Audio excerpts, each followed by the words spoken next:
Hello friend, আসসালামু আলাইকুম। আজকের রেসিপি দই চিকেন বানানোর জন্য আমি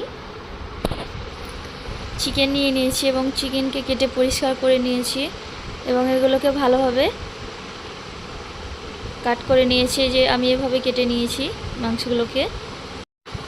এবার চিকেনগুলোকে ভালোভাবে জল দিয়ে পরিষ্কার করে ধুয়ে নিতে হবে এবং জলটা ঝরিয়ে নিতে হবে। আমি পরিষ্কার করে ধুয়ে নিয়েছি এবং জলটা ঝরিয়ে নিয়েছি। এবার আমি কয়েকটা পেঁয়াজ কেটে নিয়েছি, বড় সাইজের আমি 4টে পেঁয়াজ কেটে নিয়েছি পাতলা পাতলা করে। এবং পেস্ট মশলা আমি নিয়েছি আদা, রসুন এবং কাঁচা লঙ্কা, হালকা একটু হলুদ গুঁড়ো দিয়ে ভালোভাবে এটাকে মিহি পেস্ট বানিয়ে নিয়েছি একটা মিক্সিং জারের মধ্যে। এবার চিকেনের মধ্যে আমি স্বাদ মতো লবণ দিয়ে দেব।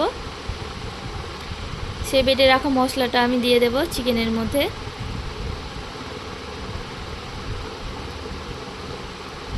এবার এগুলোকে হাত দিয়ে ভালোভাবে চিকেনের গায়ে মাখিয়ে নিতে হবে। তার জন্য আমি ভালোভাবে এটাকে হাত দিয়ে মাখিয়ে নিচ্ছি এবং এটাকে ভালোভাবে ম্যাসাজ করে মাংসের মধ্যে মাখিয়ে নিচ্ছি।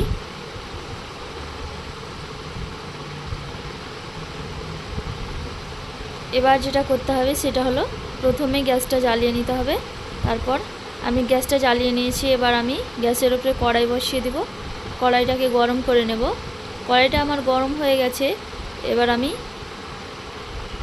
পরিমাণ মতো তেল দিয়ে দেব। তেলটাকে ভালোভাবে গরম করে নিব। তেলটা যখনই ভালোভাবে গরম হয়ে যাবে, আমার তেলটা গরম হয়ে গেলে আমি পেঁয়াজগুলো তেলের মধ্যে দিয়ে দেব। তেলটা আমার গরম হয়ে গেছে, আমি পেঁয়াজগুলো তেলের মধ্যে দিয়ে দিলাম। পেঁয়াজগুলো দেওয়ার পরে ভালোভাবে এটাকে নাড়াচাড়া করে তেলের সঙ্গে মিক্স করে নিতে হবে। ভালোভাবে তেলের সঙ্গে মিক্স করে নিয়েছি। পেঁয়াজের কাঁচা গন্ধ চলে গেছে। এবার আমি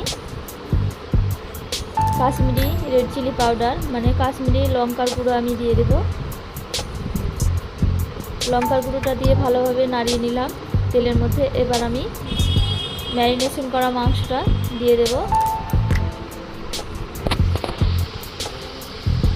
ম্যারিনেশন করা সেই মাংসটা দেওয়ার পরে এটাকে ভালোভাবে নাড়াচাড়া করে মিক্স করে নেব।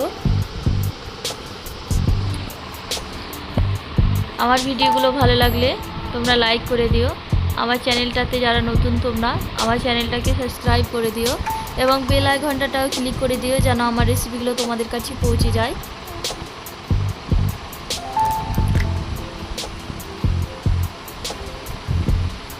এবার আমি ঢাকনা দিয়ে কিছুক্ষণ রান্না করে নেব। 5 মিনিট মতো আমি রান্না করে নিয়েছি। 5 মিনিট পর আমি ঢাকনাটা তুলে কয়েকটা তেজপাতা আমি দিয়ে দেব।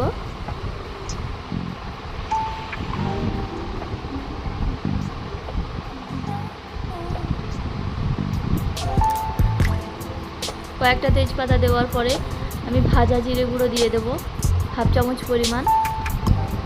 এবার এগুলোকে ভালোভাবে মশলাটাকে আমি জিরে গুঁড়োর মশলাটাকে আমি চিকেনের মধ্যে ভালোভাবে মিক্স করে দিব নাড়াচাড়া করে।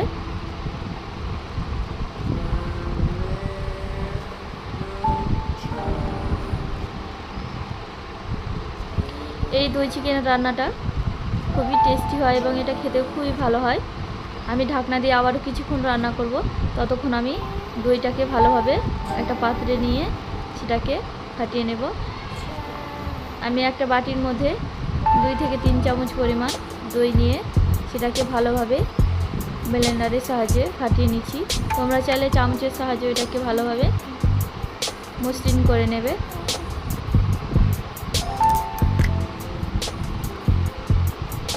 দইটাকে আমি ভালোভাবে ফেটিয়ে নিলাম। এবার আমি ঢাকনাটা তুলে কড়াইয়ের মধ্যে দইটাকে দিয়ে দেব। তার আগে আমি একবার ভালোভাবে নাড়িয়ে নেব মাংসটাকে।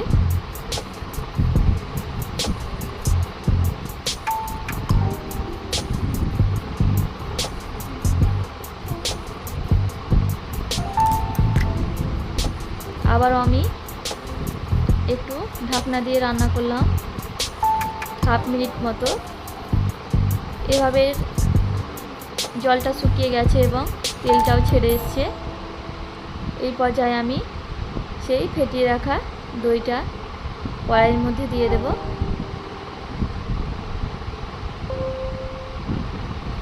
এই রান্নাটা খুবই সহজ, বাড়িতে বসেই খুব সুন্দর দই চিকেন ধাবা স্টাইলের মতো রান্না করতে পারবে তোমরা অল্প সময়ের মধ্যে।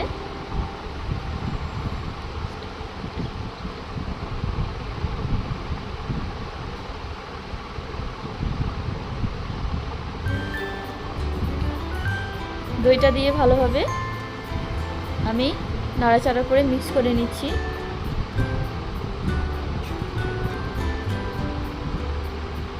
কি সুন্দর রান্নাটা স্মেল বেরিয়েছে এবং রান্নাটাও খুব সুন্দর লাগছে।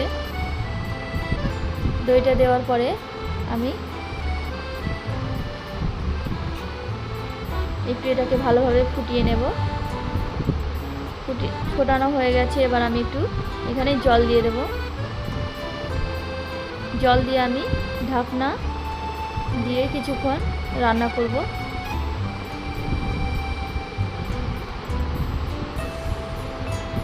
আমি 3 থেকে 4 মিনিট মতো আমি রান্না করে নিয়েছি। এই যে দেখো কি সুন্দর হয়েছে।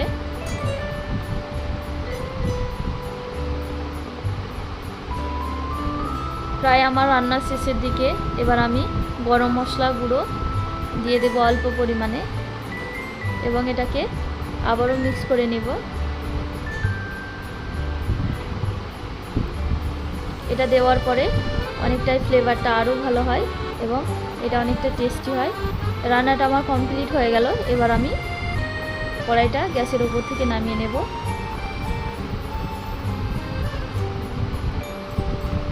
কড়াইটা আমি গ্যাসের উপর থেকে নামিয়ে নিয়েছি। এটা চাইলে ভাত, রুটি বা পরোটা যে কোনো কিছুরই সঙ্গে তোমরা খেতে পারো। আমরা গরম গরম ভাতের সঙ্গে এটা খাবো, তার জন্য আমরা একটা প্লেটের মধ্যে গরম গরম ভাত নিয়ে নিয়েছি এবং গরম ভাতের সঙ্গে দই চিকেন খুবই ভালো লাগে। তোমাদের কার কেমন লাগে তোমরা কমেন্টে বলে যেও। কিন্তু পুরো ভিডিওটা দেখার অনুরোধ রইল তোমাদের।